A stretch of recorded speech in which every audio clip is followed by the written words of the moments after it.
What's up, guys? Frazier here for Complex News. The Warriors once again look like the favorites to win the NBA Finals this season. At 40 wins and 11 losses, they're currently sitting atop the tough Western Conference and appear to be towering above every other team in the league.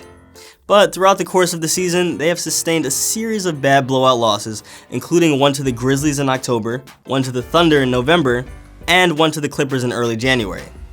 And on Tuesday night, they suffered their worst loss of the season so far during a game in Utah. The Jazz used a double-double from Ricky Rubio and a career-best 6 3-pointers from Joe Ingles to knock off the Warriors in 129-99 in Salt Lake City.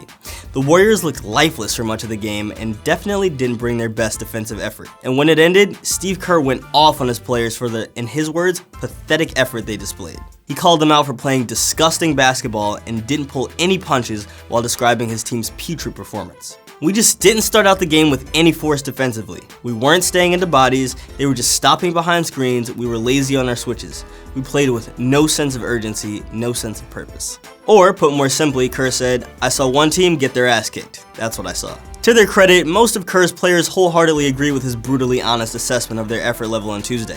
Kevin Durant shouldered some of the blame for not doing a better job on Ingles on the defensive side of the ball. I can't let Joe Ingles get loose on threes like that and expect us to play well on the road, especially in here. I gotta start off the game better if we want to win games. Steph Curry only scored 14 points on 1 for 7 shooting from behind the three-point line, took the loss on the chin too. He went as far as to say that he thought it was one of the worst games he's ever seen the current Warriors team play. I asked Draymond on the bench in the fourth quarter if he could remember that bad of a performance that we've had in recent memory, and we really can't. You can't just show up, especially on the road, and expect to win. That's kind of cheating the game. But Draymond tried to put things into perspective by pointing out that while the game was ugly, it was only one game. He admitted he thought the Warriors were actually going to pull off a miraculous comeback at one point in the fourth quarter before the Jazz ultimately pulled away. But he said that despite the loss, he fully expects the Warriors to regroup and get back to their winning ways. Now, the good news for the Warriors is that they should be able to rebound from this loss to the Jazz very quickly. They'll have a couple of days off before heading to Sacramento on Friday night to take on the Kings.